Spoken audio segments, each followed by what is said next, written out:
समाधान चौकातील city post आवारात संपूर्ण ट्रकच भगदाडात पडल्याच्या घटनेनंतर पुण्यातल्या खड्ड्यांचा मुद्दा ऐरणीवर आला। ही जागा खासगी असल्याचं सांगत केंद्रीय राज्यमंत्री मुरलीधर मोहोळ यांनी त्यांच्यावरील आरोप फेटाळले। दुसरीकडे पुण्यातील खड्ड्यांवरून राष्ट्रपती भवनानं नाराजी व्यक्त केल्याचं समोर आलंय। त्यातच पुण्यात एका कार्यक्रमात केंद्रीय रस्ते वाहतूक मंत्री नितीन गडकरींनीही राज्य सरकारला खडेबोल सुनावले। अचानक पडलेला खड्डा आणि त्या खड्ड्यानं गिळलेला पुणे महापालिकेचा हा पूर्ण टँकर। पुण्याच्या समाधान चौकातल्या सिटी पोस्ट आवारात घडलेल्या या घटनेनं पुण्यातील खड्ड्यांचा मुद्दा पुन्हा ऐरणीवर आलाय। पेव्हर ब्लॉक खचल्यानं पडलेल्या खड्ड्यात हा टँकर अवघ्या काही सेकंदात बुडाला। चालकानं वेळीच बाहेर उडी घेतल्यामुळे त्याचा जीव बचावला। या घटनेनंतर पुण्याचे माजी महापौर आणि सध्याचे केंद्रीय राज्यमंत्री मुरलीधर मोहोळ यांच्याकडे विरोधकांनी बोट दाखवायला सुरुवात केली। मात्र ही जागा खासगी मालकीची असल्याचं मुरलीधर मोहोळ यांनी स्पष्ट केलंय। एवढंच नाही तर विरोधक पुण्याची बदनामी करत असल्याचा पलटवार त्यांनी केलाय। म्हणजे मला खरंच वाटत नाही, माझी मुलं लहान असताना कार्टून नेटवर्क मध्ये अशा गोष्टी मी पाहायचे की एक अख्खाच्या अख्खा ट्रकच हा असा गायब होतो। या कार्टून नेटवर्क मधल्या गोष्टी वास्तव व्हायला लागले पुण्यामध्ये तुमच्या आणि माझ्या। तिथे लकी आपण आहोत, भाग्यवान आहोत की त्याच्यात कोणी नव्हतं। एखादी तिथे स्कूल बस असती, आपल्यापैकी कोणी असतं, कोणी असू शकत होतं। तिथे एक बस असती ज्याच्यात 100 लोक कष्ट करण्यासाठी पब्लिक ट्रान्सपोर्ट घेतात।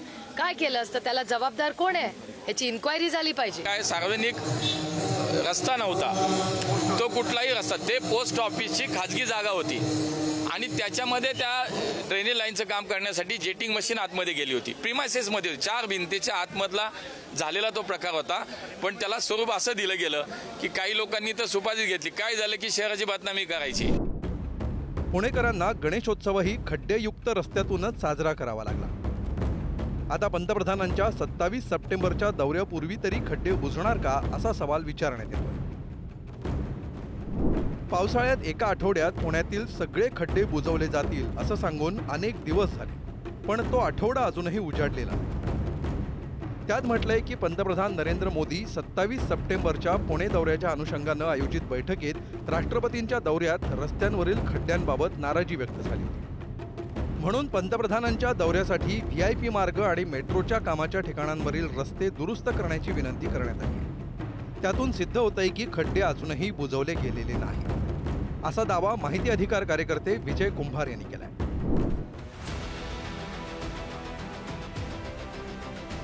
यात भर म्हणून की काय, पुण्याच्या दौऱ्यावर असलेले केंद्रीय मंत्री नितीन गडकरींनीही रस्त्यांवरून राज्य सरकारला फटकारलं। मुंबई पुणे कल्याण नगर रस्त्यांच्या दुरवस्थेवरून गडकरींनी स्पष्ट शब्दात नाराजी व्यक्त केली।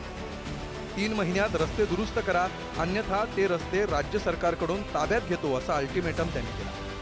आताच अंशू मला सांगितलं की महाराष्ट्र सरकारला नोटीस द्या की 3 महिन्याच्या आत या रस्त्यावरचे आणि अहमदनगरच्या पुढे 2 टोल महाराष्ट्र सरकारने घेतात, कल्याण टोल, पूर्ण रस्ता खराब आहे। म्हणजे रोड आमचा, काम महाराष्ट्र सरकारचं आणि 100% शिवाय मी खातो। मी म्हटलं आजच नोटीस पाठवा का हे रस्ते ताबडतोब दुरुस्त करा, त्या दोन्ही पोस्ट विड्रॉ करा आणि आपल्या ताब्यात घ्या आणि रस्त्याची कामं करा, कारण लोकांना त्रास झाला नाही पाहिजे। राष्ट्रपती द्रौपदी मुर्मू यांनाही पुणे दौऱ्यात खड्ड्यांचा त्रास सहन करावा लागल्यामुळे व्यक्त झालेली नाराजी, केंद्रीय मंत्री नितीन गडकरींनी टोचलेले कान आणि शुक्रवारी पुणे महापालिकेच्या टँकरला मिळालेली खड्डे समज, यातून तरी पुणे महापालिका आणि सरकार बोध घेणार का असा प्रश्न आहे।